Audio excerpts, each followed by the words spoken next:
Thanks for joining us. Marc Leach, who fights Qais Ashfaq in a final eliminator for the British Super Bantamweight title held by Brad Foster. The show's part of Matchroom's big card in Peterborough behind closed doors this weekend. Thanks for joining us, Marc. First of all, how's life in the bubble where you have to leave your car and once you're in, you can't get out? I mean, now you know what prison life's like. Yeah, it's a bit of a different one, this one, coming down a couple of days before the fight and being isolated in a room for overnight, waiting to get the COVID test. But, yeah, that all come back negative, so I'm free to fight now. And had a bit of food now, fueled up, ready to go for Friday, Saturday. Yeah. Is it, I forget who it was, I was speaking to someone in boxing the other week and the name escapes me, and they said a lot of fighters find it hard to do it, they do the weight, but it's even harder when you're in that bubble environment to do the last few pounds. Yeah, because you can't do like your set stuff that you do at home that you normally do to lose, because the last 2 or 3 pounds are always the hardest to make, so you've always got your set way of trying to lose that last 2 or 3 pounds, whereas in here, you can't do, like I say, you're locked in a room, you've not got the facilities you have at home, whereas I've moved up a weight now, so I don't need to worry about that struggle no more. This is making the weight comfortable, so it's all right for me. Yeah. Well, what made you move up the extra £4? Was it because of this opportunity? Was it a bit too packed? Would you have to wait a bit longer at bantamweight to get the British title fight? There's McGregor. Farouk seemed to be, looking at a second fight. Was it because of an opportunity you moved up, or because of weight? No, it's the opportunity. I can make bantamweight. Well, not easy. It's like comfortable. I can make bantamweight comfortable still. It was just the opportunity come along, and they said I can fight either Cash or Qais. So Jamie said yeah to both, and then Eddie's come back saying we'll fight Qais at the weight above. So I said fine. I'll happily fight the weight above, or even 2 weights above if that's where the opportunity is for me.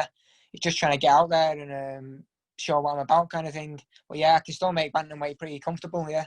Proper fighter, eh? One who doesn't mind what weight he fights at and who they line up, eh? No excuses from you.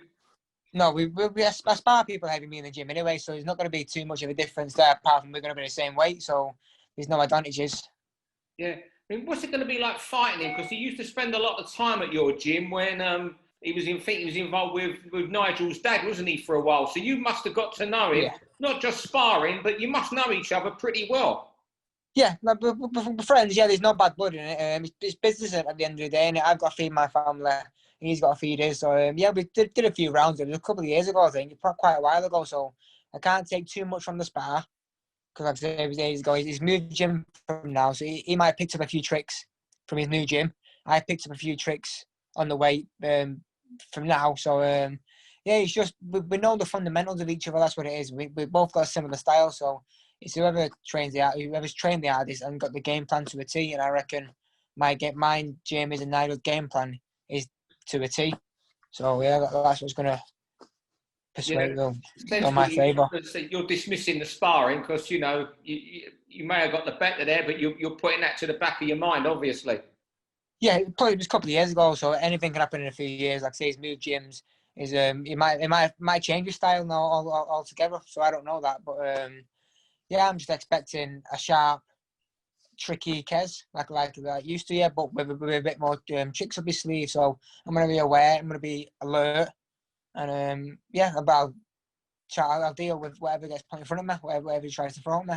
Have you bumped into him at all in the bubble yet and had a chat, or did you just give each other a little snarl for this occasion? No, we wasn't like a so-called a chat. We seen each other. I was like doing a little training. He was weighing himself. Just said, "Yeah, you're all right." That was it. We've not really spoke since. I feel probably after the fight. Well, I'll go for a drink or a bit of food or something with him. But yeah, there's no bad blood. It's just business as usual for me. Yeah.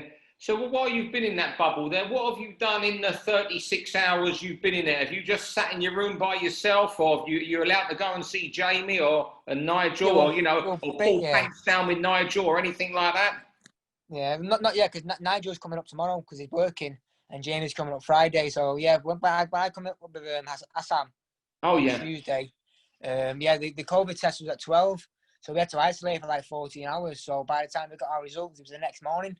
So for all Tuesday, all we did was sit in this room and watch a bit of telly on my phone and stuff, and just relax basically, which is a bit of different because there's no kids, there's no work, So it's a bit of refreshing, but a long day it was yesterday. And today, I did a little bit of a check weigh.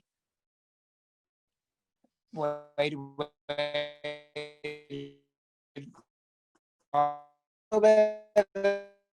on the pads, and just did a bit of a meet the rest of the night.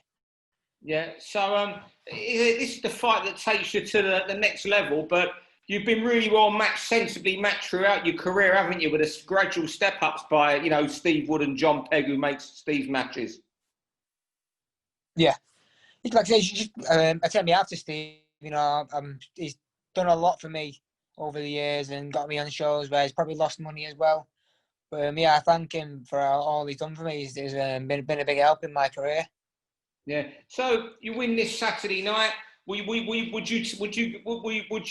do if you win? Will you step back down, or will you go for the Brad Foster fight? Wherever the opportunity comes first. I mean, my weight or the weight above is wherever I get the opportunity to fight for. On my weight above, 2 weights above. As long as Jamie and I will get the con call, they're happy to say yeah. I'll say yeah to them. You got to fight the best to be the best. So I'll fight anyone, anywhere, anytime. As long as they know Jamie and Nigel believe in me, I believe in myself. That's all that really matters. Yeah, you're like one of these throwback fighters from the 50s who had about 150 fights and fought at 5 different weights, aren't you? You're almost probably going to end up fighting at lightweight because there's an opportunity. If that's where the opportunities are, I'll happily fight that way. Yeah, that means no more dying for me. I'd put weight on instead. Be a lot easier.